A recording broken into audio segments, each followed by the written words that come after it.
Olá, saúdo a todos com a graça e a paz do nosso Senhor Jesus Cristo. Estamos aqui para mais um estudo e hoje, a semana passada, nós falamos sobre os atributos incomunicáveis de Deus. E hoje nós falaremos a respeito dos atributos comunicáveis de Deus e aprenderemos um pouco a respeito deles. Atributos incomunicáveis nós vimos que são aqueles atributos pertencentes ao caráter de Deus que não e exclusivo de sua pessoa, né? Como sua onisciência, sua onipresença, né? As suas criaturas, né? Seres todos, toda a criação, né? Não compartilha desse tipo de atributos que existem em Deus. E hoje, então, nós vamos ver aqueles atributos que Deus compartilha com suas criaturas. Vamos lá aprender um pouco sobre esses atributos. Então, quais os atributos de Deus que são compartilhados com suas criaturas? Bom, é com referência especial a esses atributos que se diz que os seres humanos são criados à imagem de Deus e, da mesma forma, na obra de redenção de Deus, serem recriados e conformados à imagem de Cristo. Então, em dois momentos, né, nós vemos esses atributos devem estar presentes. Deus criou os seres humanos para refletir certos atributos de sua pessoa. Contudo, com a queda, esta imagem ficou distorcida, essa imagem se perdeu em alguns momentos. Aquilo que era para ser constante passou a ser temporário ou em alguns momentos das nossas vidas isso se manifesta de alguma maneira, mesmo que opaca, mesmo que sem brilho. Em algum momento nós apresentamos estas características. Não tanto quanto nós acreditamos que fazemos, mas fazemos em algum sentido. E essas características devem estar presentes no processo de santificação, que é aquela regeneração, a obra do Espírito Santo e na santificação das nossas vidas, nos conformando à imagem de Jesus Cristo. Então, vamos ver os atributos comunicáveis de Deus. Atributo, como nós já falamos, é aquilo que é próprio e peculiar a alguém ou alguma coisa. A moral é um atributo da humanidade, pois esta é peculiar ao ser humano. Nenhum animal possui esse atributo.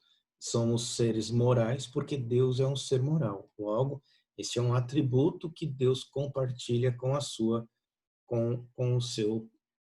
criação. Contudo, os atributos é algo mais específico da natureza divina que nós podemos compreender em nossa própria natureza. Quando nós falamos muitas vezes quando nós falamos a respeito de Deus, nós usamos uma linguagem, né, que nós chamamos de antropomorfismo. O que seria o antropomorfismo? É quando nós atribuímos características humanas ao ser de Deus. No caso, quando nós falamos a respeito de mãos, né, estamos nas mãos de Deus, né, os olhos de Deus, né, Deus viu, esse atributo é um atributo humano, da natureza, um atributo carnal. Deus é espírito, ele não compartilha das nossas limitações carnais. E justamente esta limitação, muitas vezes quando nós falamos de Deus, é como Deus vê. Na verdade, o que nós estamos fazendo é atribuindo características humanas a Deus. Quando nós falamos do trono de Deus, não estamos falando que exatamente existe um trono onde Deus está sentado. Não, Deus, isso é só para mostrar que ele é rei soberano sobre todas as coisas. Então nós usamos uma linguagem humana aplicada a um rei humano na pessoa de Deus. Então, quando nós usamos características humanas no ser divino, no Criador, nós estamos usando uma linguagem que nós chamamos de antropomorfismo. Contudo, nós fomos criados à imagem de Deus.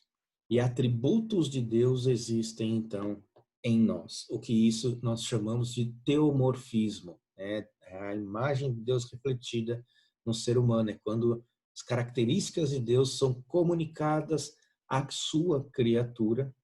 Quais são essas características? Bondade, amor, misericórdia, graça, santidade, justiça, veracidade, sabedoria e ira. Nós vamos ver todas estas hoje e de como ela se manifesta em algum sentido. Bom, bondade de Deus. A bondade de Deus é a perfeição de sua natureza e excelência moral. Lembra que eu falei?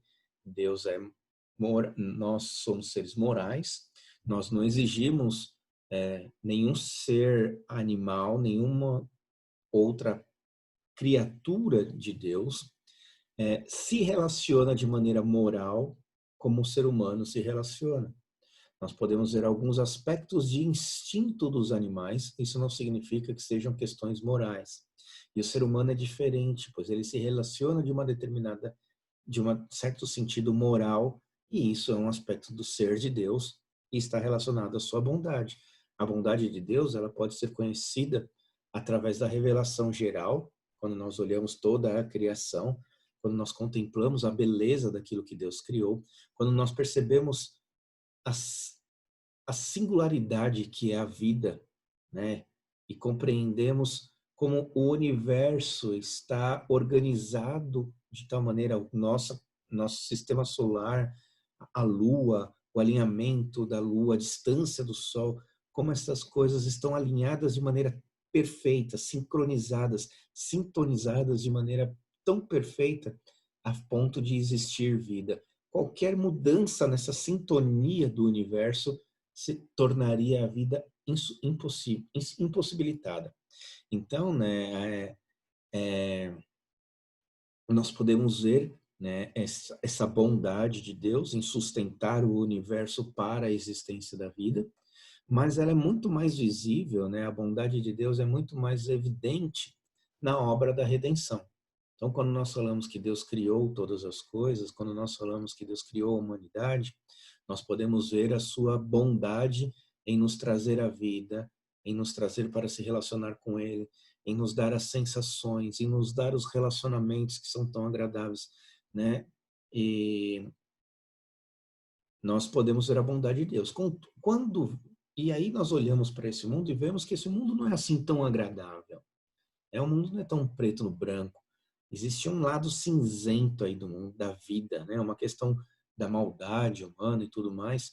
Todas estas coisas evidenciam mais ainda o amor de Deus, porque por meio da revelação, né, por meio da revelação especial, nós podemos entender que Deus vem em resgate do seu povo. Ele tem um plano para salvar a humanidade. E isso então demonstra que mesmo quando nós nos apresentamos, quando a humanidade caída, voltada contra ele, contra o Criador, Deus está trabalhando para recolher os seus. Então nós podemos ver a bondade de Deus por meio da revelação geral, onde ela se mostra, revelação especial, que é as Escrituras, onde ela se mostra de uma maneira muito mais intensa esta bondade. E aí, bom e reto é o Senhor, por isso aponta o caminho para os pecadores. Quando o fato dele revelar-se a nós por meio da palavra das Escrituras mostra o amor de Deus para com seu povo. Respondeu-lhe Jesus: por que me chamas bom? Ninguém é bom senão um, somente um é bom, que é o próprio Deus. Isso daí para a gente poder, quando olhar para a humanidade, nós termos a certeza de quem é que é bom. Somente Deus é bom. E confiar no Senhor. O amor de Deus. O amor de Deus é um atributo divino que indica a disposição de Deus a se doar para o bem do outro. Então, o amor de Deus, ele se entrega. É Deus agindo para o bem, para o nosso bem. O Deus de amor revelou ser alguém que se autodoa. Deus não precisava se entregar por nós, mas ele fez. Ele se autocompartilha, ele compartilha aspectos da sua natureza conosco. Ele se autocomunica, ele não precisava falar conosco, mas ele se revelou a nós por meio da palavra de Deus. Então, seu amor é pessoal e relacional, é íntimo, ele se aproxima da criatura, de nós criaturas, para poder, então, para que nós tenhamos um verdadeiro relacionamento com ele. Então, mostrando que ele não é um Deus distante, apático, alheio às coisas que estão acontecendo. Não, ele é um Deus que se importa, que busca, que quer que nós nos relacionemos com ele. O amor de Deus para com a humanidade, ele é salvífico, né? Ele tem o propósito de salvar, de resgatar, de trazer junto a ele a fonte da vida. Então, o que significa que ele procura reconciliação com todos aqueles a quem ama. Nós saímos e batemos a porta e demos as costas para Deus. E ele foi, abriu a porta e veio atrás de nós, para que pudéssemos viver debaixo da sua graça, da sua misericórdia, do seu amor, da sua bondade. Este é o Deus Criador. Deus não deveria ser concebido como vivendo sobre algum padrão independente para o que conta como amor. O que eu estou querendo dizer aqui é que nós temos uma visão de amor, muitas vezes, e nós queremos pegar Deus e encaixar Deus dentro desta categoria de amor. Então, nós olhamos a maldade do mundo quando nós falamos assim, que Deus é esse que permite tanta maldade no mundo. Nós estamos usando uma característica de amor que é mais humana do que uma característica de amor que é de Deus. Aí você vai falar assim, então quer dizer que o nosso amor é melhor do que Deus, porque se nós tivéssemos o poder que Deus tem, nós não deixaríamos que as coisas permanecessem do jeito que estão. Acontece que amor deve ser observado dentro da justiça de Deus também. Então, aplicar amor quando sem fazer justiça não é amor. Então nós não somos limitados na nossa compreensão de amor, enquanto Deus é o próprio amor. Então, ao invés de nós tentarmos enquadrar Deus dentro daquilo que nós chamamos de amor, nós temos que enquadrar o nosso amor dentro daquilo que Deus revela a respeito de si mesmo, para que possamos ter uma compreensão exata do que é o amor. É claro que nós nunca chegaremos a uma exatidão do que é amor, porque Deus é amor num sentido infinito do qual nós somos incapazes de conhecer. Mas, contudo, quanto mais nós conhecemos a Deus, mais somos capazes de amar da maneira que Deus nos amou. Então, o amor que nós devemos nutrir na nossa mente, o amor que nós devemos nutrir no nosso viver, no nosso coração, deve ser baseado naquilo que Deus revela a respeito de si mesmo, e não aquele amor que eu invento. Pois a partir do momento que eu passo a inventar um amor, a dizer o que é o amor da minha perspectiva, eu posso estar cometendo diversos tipos de injustiça. Então, como Deus é justo, perfeitamente justo e perfeitamente amoroso, nós devemos buscar nele o verdadeiro sentido do amor. Em vez disso, ele mesmo deve definir amor para a humanidade. Existem algumas tensões teológicas, algumas nós já comentamos aqui, relacionadas ao amor de Deus. Por exemplo, a dificuldade de reconciliar um Deus de amor com um mundo quebrado, né, quebrantado e sofredor, que é o que a gente falou a respeito do problema do mal. Se Deus é bom, né, e ama plenamente amor, infinito amor, como ele permite a maldade neste mundo, né? Então, essa é uma questão aí, um mistério de qual nós dificilmente teremos uma resposta dentro das nossas limitações. O relacionamento entre o amor de Deus e sua justiça, né, como eu falei, o amor ele não é livre de sua justiça, ele está vinculado à sua justiça. E se Deus não fizer justiça, ele não ama. Então aí há uma questão difícil, né, um paradoxo aí, uma questão complicada para que nós limitados tenhamos a capacidade de compreender exatamente como essas duas coisas funcionam. Pode-se dizer que Deus está amando quando ele pune eternamente aqueles que se rebelam contra ele. Percebe? Aí está a questão da dificuldades que nós temos de compreensão do amor de Deus. Isso não diminui o amor de Deus, tá? Não compreender o amor de Deus não diminui o que Deus é, né? Não compreender alguma coisa não diminui tudo aquilo que ela é, a importância dela, né? A tensão entre amor de Deus e a doutrina da impassibilidade divina, né? Ele é impassível, né? Pode-se dizer que Deus é amoroso se ele não sofre com as suas criaturas. Quer dizer, ele não tem compaixão, ele não compartilha das mesmas coisas que nós compartilhamos, né? Então, Como que ele pode dizer se ele é amor, se ele não conhece o meu sofrimento? Acontece, né, que Deus conhece o sofrimento por meio de Cristo. Deus, através de Cristo, sofreu né, não pela somente, mas com as suas criaturas. E a Bíblia proclama o amor da cruz como uma força mais poderosa do que qualquer coisa que existe, como está lá em Romanos 8, 31 a 39. Ninguém tem maior amor do que este, também lá, João, né? Ninguém tem maior amor do que este de dar a alguém a própria vida em favor dos seus amigos. João 15, 13. Deus, Jesus Cristo, se entregou em favor de nós. Então, podemos ver aí a extensão do amor dele, que aprendeu principalmente a obedecer, sofreu tudo o que sofreu por amor a nós. Então, ele conhece o sofrimento, o nosso sofrimento, mas ainda assim ele não pecou. Apesar de existir um certo, então, mistério dentro do que nós chamamos de amor de Deus, nossa fé não é colocada dentro daquilo que é misterioso, mas no caráter revelado de Deus, onde ele revela o seu amor por meio da própria cruz. Os crentes podem ter certeza de que o amor de Deus não diminui, nem é ameaçado por nossas perguntas não respondidas. É aquilo que eu falei. As nossas dúvidas não diminuem o ser de Deus. Deus continua a ser Deus. Não é a minha incapacidade de compreender Deus que torna Deus menor.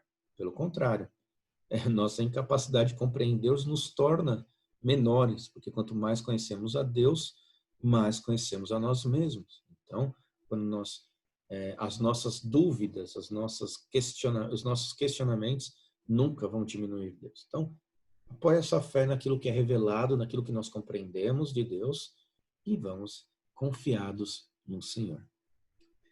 Misericórdia de Deus. A misericórdia de Deus descreve sua focada disposição de perdão compassivo para com seu povo.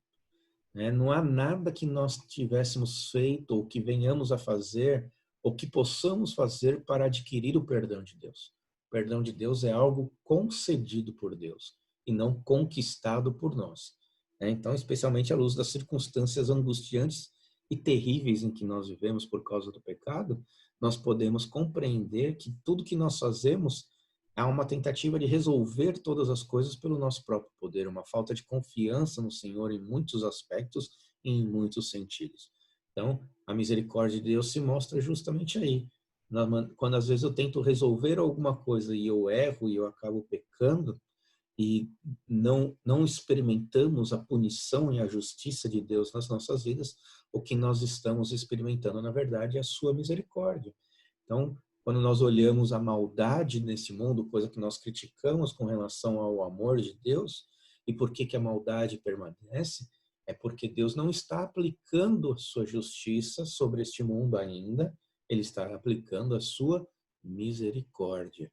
Ele está sendo tarde em punir, né? Ele não está dando a nós, a humanidade, aquilo que a humanidade merece por causa dos seus pecados. Ele não está aplicando a sua justiça. Então, é a misericórdia de Deus. A misericórdia de Deus é um dos atributos comunicáveis de Deus. Um atributo que nós, humanos, nós podemos imitar em nossos relacionamentos uns com os outros. Normalmente, quando nós sofremos algum tipo de desavença, quando nós sofremos algum tipo de traição, a expectativa, a nossa forma natural de agir por causa do pecado é uma forma que vai fazer com que nós tentamos nos vingar, nós tentamos fazer mal àquela pessoa, para que aquela pessoa experimente o mal que nós causamos, o mal que nós sentimos pelo que ela causou a nós.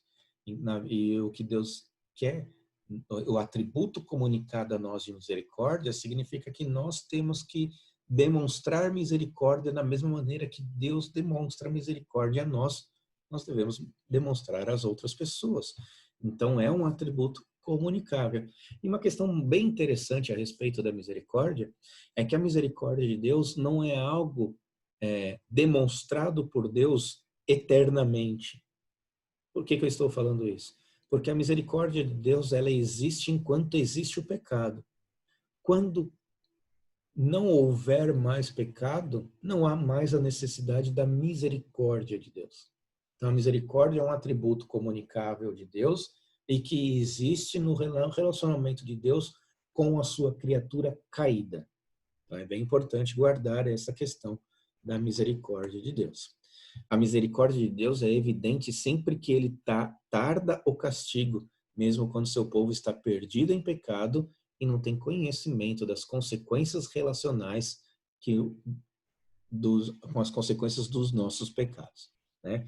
Então, você tem aí vários versículos que depois você pode pausar o vídeo, pesquisar aí, porque essa aula é um pouco grande, eu não coloquei todos os textos prova, mas deixei alguns aqui para que você possa pausar o vídeo e consultar.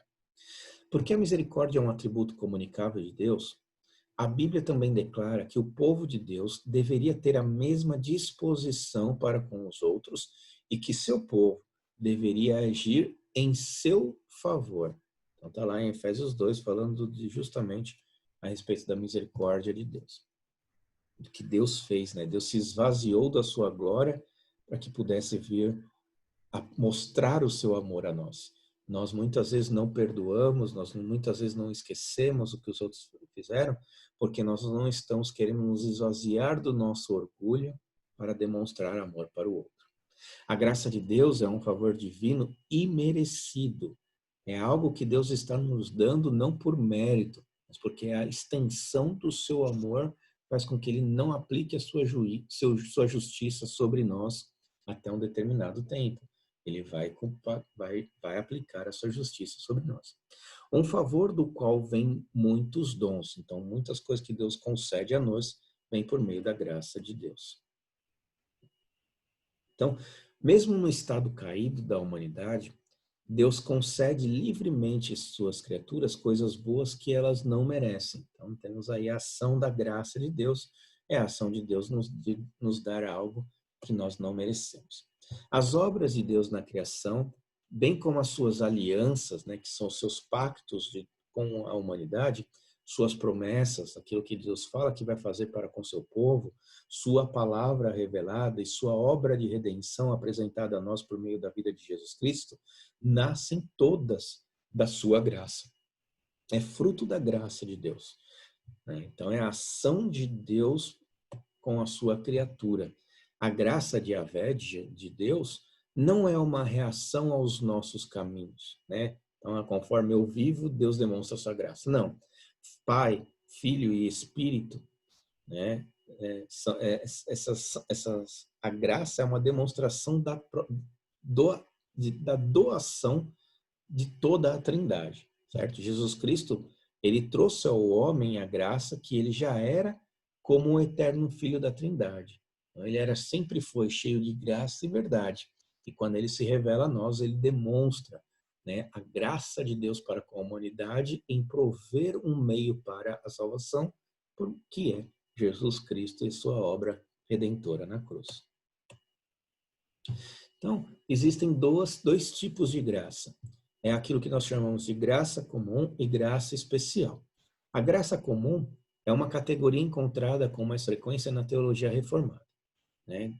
Outras teologias não costumam ter, outros pensamentos religiosos, né? Não existe. Aliás, a graça é um atributo, é um conceito cristão. Não existe em outras religiões. Hoje, você vai ouvir falar dessa questão de graça, mas a graça nunca existiu dentro de um conceito religioso que não fosse o cristianismo. Hoje, outras religiões usam o conceito de graça, mas com uma apropriação indevida do conceito de graça. E quando você estuda o conceito de graça em outras religiões, você vai ver que ele está distante desse conceito reformado.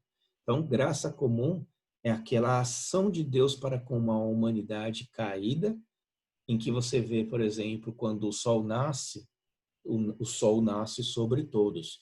Então, toda a humanidade, mesmo aqueles que são rebeldes com o Senhor, eles estão recebendo a bênção do nascer do sol sobre as suas cabeças, o efeito da luz em suas vidas. Todos eles estão, por mais rebeldes que eles possam ser, eles têm o que comer, têm o que vestir e têm onde dormir. Isso demonstra, né, também a graça de Deus sobre a humanidade como um todo. Então, é uma categoria encontrada com mais frequência na teologia reformada, e é todo o favor que Deus demonstra, que Deus mostra à humanidade, que é diferente da salvação. Então, o fato da pessoa comer não significa que a pessoa é salva, significa que ela tem o que comer. E Deus proveu a ela meios para que ela pudesse comprar o que comer, por mais que ele negue que isso aconteça. Então, a graça comum é aquela graça que sustenta a vida de todas as criaturas, que sustenta o universo todo. E a graça especial, por outro lado, é aquela graça que nos salva, né? É a obra do Espírito Santo em nosso coração, em aplicar, né, em transformar o nosso coração para que nós possamos olhar para a obra de Jesus Cristo e crer. Então, a fé é um dom de Deus, e é um dom imputado a nós por meio da sua graça especial, que é uma ação do Espírito Santo no coração do pecador, para que ele possa olhar para as Escrituras e compreender que ele é pecador e a necessidade que ele tem de Cristo, de fé, de crer em Cristo para a salvação. Então, essa é a graça especial. Santidade de Deus. A santidade de Deus expressa a existência de Deus como completamente separada de sua criação, certo? E, ao mesmo tempo, de sua natureza pura e totalmente incorruptível. Então, peraí. Se a santidade de Deus expressa a existência de Deus como completamente separada de sua criação, como que essa santidade ela pode ser comunicada a nós? Como que ela é comunicada? Então, a Bíblia demonstra a santidade de Deus de duas formas únicas, mas muito coerentes. A primeira é a sua distinção de sua criatura, da sua criação. Deus é completamente diferente da sua criação. Deus é separado. Há algumas vertentes religiosas aí que fala que todas as coisas são Deus, que tudo é Deus. Quando você abraça uma árvore, você está abraçando Deus. Isso não é verdade. Deus criou todas as coisas pela sua palavra, do nada, e não fez existir todas as coisas em si mesmo. Como se fosse assim, todo o mal que existe no mundo, a humanidade seria um câncer no corpo de Deus, fazendo mal para Deus. Mas não. Deus e criatura são coisas diferentes, distintas, o que torna Deus santo, separado, único, totalmente diferente de tudo o mais que existe, como que somos nós, criação de Deus. Certo? A segunda maneira pela qual a Bíblia demonstra a santidade de Deus é descrevendo a sua presença pura, incorruptível, uma presença que ele escolhe manifestar em proximidade de seu povo escolhido. Então, quando Deus é imutável, né, a sua palavra é pura e o que ele fala é para se crer, é verdade, é real, há uma distinção aí, né? Há alguma coisa, há um agir revelado de Deus que mostra que Deus é diferente de nós. E é justamente aí que nós devemos associar essa santidade de Deus, né, com a sua presença manifesta no lugar central da adoração de Israel, né? Por exemplo, quando ele na época do tabernáculo, o templo, essas coisas, então você mostra ali a singularidade do relacionamento para com Deus. E o Novo Testamento mostra a santidade de Deus através do ministério de Jesus Cristo e da obra contínua do Espírito Santo na nossa vida, nas nossas vidas, tornando que nós santos, separados deste mundo. Da mesma maneira que ele criou o tabernáculo ali, para que o povo pudesse chegar na presença de Deus para adorar, da mesma maneira que depois, posteriormente, o tabernáculo perdeu a sua função por causa do templo, e o templo exibe as mesmas funções que exibia o tabernáculo, agora nosso corpo é o tabernáculo. O Espírito Santo que habita em nós agora, né, nós somos o tabernáculo de Deus, onde Deus habita por causa do seu Espírito Santo que habita em nós. Logo, o nosso comportamento não pode ser igual ao do mundo. Nosso corpo deve ser separado, de uso exclusivo para a glória do Senhor. Né? A justiça de Deus, então agora, justiça de Deus. A justiça de Deus fala do caráter de Deus especificamente em relação à coerência entre a sua vontade revelada e as suas ações em favor do seu povo. Bom, quando a justiça de Deus é mencionada na Bíblia, ocorre no contexto de seu governo e reinado como rei e juiz sobre a criação. E é bem interessante que o Espírito Santo nos convence do pecado, da justiça e do juízo. Do quê? De que o mal já está condenado. Deus vai aplicar sua justiça sobre toda a humanidade, sobre toda a sua criação. E aí, então, vem a importância de ser convencido do pecado para que nós possamos buscar uma solução para o pecado, e essa solução encontra-se em Jesus Cristo, que deu sua vida por nós, para que todo aquele que nele crê não pereça, não sofra a justiça de Deus, mas tenha a vida eterna. Por quê? Porque Cristo sofreu a justiça de Deus em nosso lugar, se fazendo justiça por nós. No momento em que que Cristo se entrega à cruz sem ter pecado, Deus aplica a sua justiça não em nós, mas em si mesmo, na pessoa de Jesus Cristo, para que nós não venhamos a sofrer o dano da sua ira. Então, além disso, nossa compreensão de justiça de Deus traz integração e coerência a todos os outros atributos incomunicáveis de Deus. Então, é aquela questão do relacionamento da justiça de Deus com o amor. Então, quando nós falamos de atributos comunicáveis de Deus ou incomunicáveis de Deus, e nós dividimos esses atributos em amor, misericórdia, bondade, graça, justiça, ira, nós estamos fazendo distinção só para uma compreensão, enquanto na verdade a justiça, o amor, eles são dependentes, assim como a ira. A ira de Deus existe por causa da sua justiça. A ira de Deus existe por causa do seu amor. A ira de Deus existe por causa da sua misericórdia, né? Ele estendeu sua misericórdia, ele foi tarde em irar-se. Então, veja, todos os atributos, eles estão ali. Eles estão unidos de uma certa maneira, ligados de uma certa maneira, porque isso tudo está ligado na pessoa, na centralidade de quem Deus é, como Senhor sobre todas as coisas. Então, compreensão disso liga todos os outros atributos. Então, na Bíblia, os padrões de justiça de Deus, a sua lei, né, servem como uma expressão reveladora de seu caráter, de sua natureza e de sua vontade. Então, quando Deus revela a sua palavra a nós, ele revela justamente para que nós saibamos o que é certo e errado. Ele revela isso exatamente para que nós possamos andar de acordo com o seu caráter, com a sua natureza, e também para que a gente viva de acordo com a sua vontade. Então, é importantíssimo conhecer a justiça de Deus, porque senão eu vou viver como se nunca Deus fosse aplicar a sua justiça. Isso não é verdade, nós precisamos saber a verdade. Nós sofreremos os danos por causa das nossas injustiças.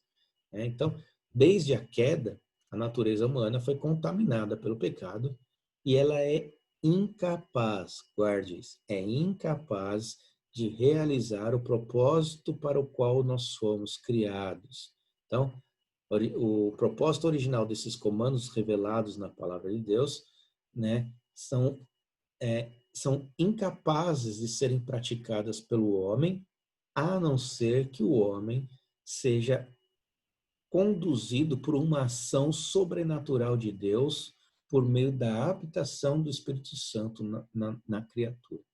Então, a aplicação da justiça de Deus, ela pode ser aplicada a nós na medida em que Deus trabalha em nós por meio do seu poder e pela habitação do seu Espírito. Então, no Novo Testamento, né, a justiça de Deus ela é retratada em sua totalidade trinitária, né, nas três pessoas, conforme é revelada na pessoa e no Evangelho de Jesus Cristo. Então, quando nós olhamos a obra de Jesus Cristo e vemos a punição, né, que deu a ira de Deus sobre Jesus Cristo, é Deus aplicando a sua justiça sobre ele para que ele não aplique sobre nós. Só que ele é justo. Se Jesus não pecou, ele não merecia sofrer, né, a morte. Por isso que há a ressurreição de Jesus Cristo. Então nós vemos a justiça de Deus de diversas maneiras na obra redentora de Jesus Cristo e vemos a justiça de Deus também por meio da obra do Espírito Santo em nós, que nos incomoda no momento do pecado, nos transtorna, né? No sentido de que o pecado nos traz uma tristeza profunda ao coração por causa da habitação do Espírito Santo em nós, que vai nos mover sempre a fazer aquilo que é justo perante Deus. Veracidade de Deus. O atributo da veracidade de Deus se refere à sua identidade como fonte de toda a verdade. Ah, mas eu tenho a minha verdade, você tem a sua verdade, certo? Né? Dentro da nossa perspectiva, às vezes é difícil nós dizermos, afirmarmos quem é que está certo ou não, e quando estamos certos, às vezes nem sempre, difícil dizer que nós estamos completamente certos, sim, né? Então, dentro da nossa perspectiva, dentro da nossa visão, a verdade parece ser algo impossível de alcançar. Contudo, né, Deus é verdade. Deus é o caminho, a verdade, né, e a vida. Né? Só por meio de Cristo nós conhecemos a verdade. Então, conforme nós conhecemos Cristo, conforme nós conhecemos Deus, nós aprendemos a respeito do que é viver de maneira de viver a verdade. Então, somos dependentes de Deus para compreender a verdade. Eu gosto de brincar, né? Se você achar um papel na rua com um número 6, né? E levar para uma roda de amigos e perguntar, se não tiver nenhuma indicação ali de que em cima para falar que aquilo é um 6, ou embaixo para falar que aquilo é um 9, né? Nós nunca vamos conseguir identificar qual que é, o que é o quê? Qual que é 6, qual que é 9, né? Então, nós precisamos, a única pessoa que vai saber que número que é aquele que foi escrito no papel foi a pessoa que escreveu. Então, nós somos limitados na compreensão da verdade, mas Deus, ele é absoluto na verdade. Então, na medida em que crescemos no conhecimento de Deus, crescemos no conhecimento da verdade, para que possamos viver de acordo com aquilo que Deus revela, pois foi Ele que criou todas as coisas, a verdade está em suas mãos. A Bíblia, então, retrata Deus não apenas como um verificador, um homem que está lá, né, olhando, mas também como a fonte da verdade. Ele não está vendo só se você está falando a verdade ou não. Ele é a fonte da própria verdade. Na verdade, eu vou fazer isso porque eu tenho certeza que está certo. Não temos certeza. Pode ser bom hoje, amanhã pode não ser. Né? Aquilo que foi bom há muito tempo atrás, hoje já não é bom. Então, compreender o aspecto da verdade depende de conhecermos a Deus. A veracidade de Deus é um atributo comunicável, porque na medida em que nós conhecemos a palavra de Deus e nos submetemos a ela, ela também pode participar né? Nós também podemos participar da verdade de Deus na medida em que eu ajo de acordo com o que a palavra diz que devemos agir, pois é o próprio caráter de Deus revelado a nós. A teologia cristã geralmente apela para a veracidade de Deus em duas áreas particulares. Primeiro, a veracidade de Deus fala a fidelidade de Deus e, consequentemente, a segurança que os crentes podem ter com base das promessas de Deus. Em segundo lugar, a veracidade de Deus está relacionada com a inspiração divina das Escrituras e sua consequência, veracidade infalível, né? Então, a verdade de Deus é totalmente relacionada àquilo que Deus revelou a respeito de si mesmo. Sem a Bíblia, não há verdade. Tudo que há são vãs filosofias, pensamentos humanos que servem para hoje e não servem para amanhã. Então, nós ficamos perdidos aí, né? Aquela questão de café faz mal, café faz bem. O ovo faz mal, o ovo faz bem. Então, a ciência, ela vai estar sempre oscilando entre uma verdade e outra. É claro que a Bíblia não vai estar lá falando se café faz bem, café faz mal, pois as verdades que trata ali nas Escrituras são verdades com relação à realidade da qual nós vivemos, que é uma realidade estabelecida por Deus e não pela humanidade. A sabedoria de Deus é o perfeito juízo divino e discernimento resultante de seu conhecimento infinito. Então, a sabedoria está relacionada à sua perfeição. E essa sabedoria, é algo que Deus compartilha conosco, com suas criaturas, de acordo com as suas necessidades. Então, olha, é assim, a sabedoria, ela é compartilhada conosco de acordo com as nossas necessidades. Não é toda a sabedoria que é dada, mas é a sabedoria que é necessária para aquele momento. Então, nós podemos pedir a Deus sabedoria nos determinados momentos e confiar de que Deus dá essa sabedoria e que nós vamos tomar a decisão certa. Então, essa questão de ficarmos, eu não sei se eu faço isso, eu faço aquilo, não sei se eu faço aquilo, aquilo outro. Primeiro eu analiso para ver se não é pecado entre uma coisa e outra. Nenhuma das coisas são pecado, as duas coisas são justas em si mesmas. O que eu faço? Eu, então, oro, peço sabedoria, tomo uma decisão e toco o barco, sabendo que Deus foi aquele que me deu sabedoria para tomar a melhor decisão. E às vezes para nós vai parecer que não foi uma boa decisão, mas a partir do momento que a gente faz em sujeição à sua palavra, que nós já examinamos para ver se a decisão não está sendo tomada por causa do pecado do nosso coração ou por causa de algum outro problema, influência por causa da sociedade, o que nós devemos confiar é de que eu consultei a palavra e tomei a decisão que Deus, e eu tenho certeza então que Deus me auxiliou nessa decisão. A sabedoria de Deus está profundamente enraizada em suas obras, na criação e na história da redenção. Ela é um atributo comunicável de Deus. Os humanos, então, nós, né, temos a capacidade para a razão, lógica, percepção, criatividade. Nós podemos antecipar as coisas, nós conseguimos nos organizar para prever algumas coisas, nós conseguimos entender o tempo e tudo mais ao nosso redor. Por quê? Porque Deus nos deu sabedoria para compreender a realidade ao nosso redor, mesmo que essa compreensão não seja total. Então, bênçãos são prometidas para nós se usamos nossa capacidade, tudo aquilo que Deus nos dá de capacidade com sabedoria, ou seja, dependência da sua palavra.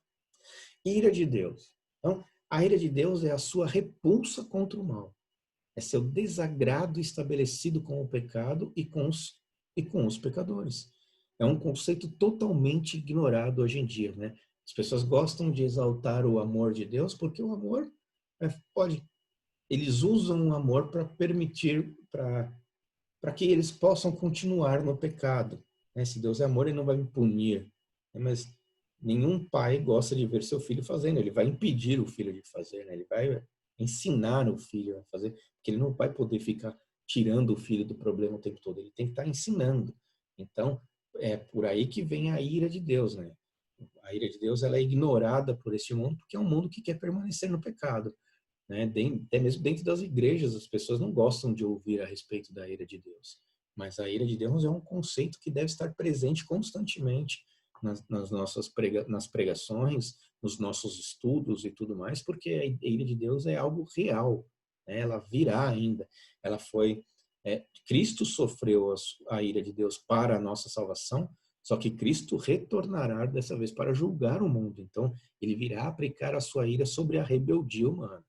Então, é importante não equiparar a ira de Deus com a ira humana. Né? A ira humana é uma ira pecaminosa. E a ira de Deus, não, é uma ira santa, uma ira justa, uma ira que está preocupada com o pecado, não está preocupado com as coisas mundanas, as coisas do mundo, como nós muitas vezes queremos aplicar a nossa ira simplesmente porque nós não vamos com a cara de uma determinada pessoa. Né? Então, Deus não tem mudanças de humor, ele não foge do caminho, nós fugimos. Então a gente precisa traçar uma distinção entre a ira humana e a ira divina. A ira não é um atributo eterno de Deus.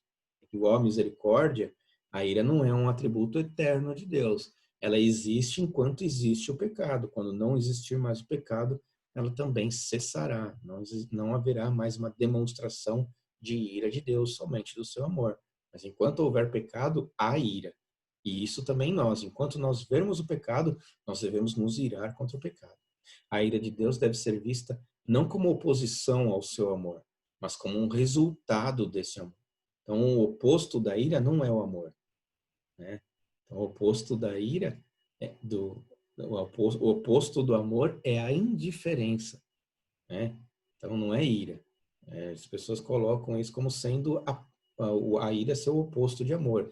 Então, se Deus é amor, ele não pode ser um Deus que se ira. Mas entende que o oposto do amor não é ira, é indiferença. Se Deus simplesmente desse as costas para a humanidade, não se importasse mais com ela, não revelasse mais, não revelasse as Escrituras, a humanidade estaria perdida, estaria entregue a si mesma, entregue à destruição. Bom, irmãos, esses são os atributos comunicáveis de Deus que devem existir em nós também. Então, aprendemos sobre os atributos de Deus que são comunicados a nós, suas criaturas. E por meio desses atributos, nós podemos conhecer um pouco mais sobre nós, mesmo sobre nós mesmos, né? E também podemos compreender um pouco de nossa responsabilidade neste mundo, pois Deus está comunicando atributos a nós justamente para que nós possamos governar sobre a criação. E esse conhecimento de Deus deve nos conduzir em nosso modo de agir e o quanto estamos distantes do propósito de Deus na criação. Então, isso serve para que a gente vá endireitando os nossos caminhos na medida em que a gente percebe que está distante desses atributos, nós podemos então buscar por meio da confissão, por meio da oração, por meio da busca da sua palavra, da orientação e sabedoria de Deus, andar nos caminhos do Senhor. E é isso, irmãos. Espero que, de alguma maneira, esse estudo possa ter acrescentado bastante conteúdo a respeito do ser de Deus e da responsabilidade que Ele coloca nas nossas vidas para lidarmos com este mundo e assim sermos a cada dia mais parecido com o nosso Senhor e Salvador Jesus Cristo. Irmãos, que Deus os abençoe grandemente, que vocês sejam fortalecidos na graça do Senhor e que o Espírito Santo sustente as nossas vidas para que possamos viver de acordo com esses atributos que o Senhor compartilha para conosco. Deus os abençoe e até a próxima.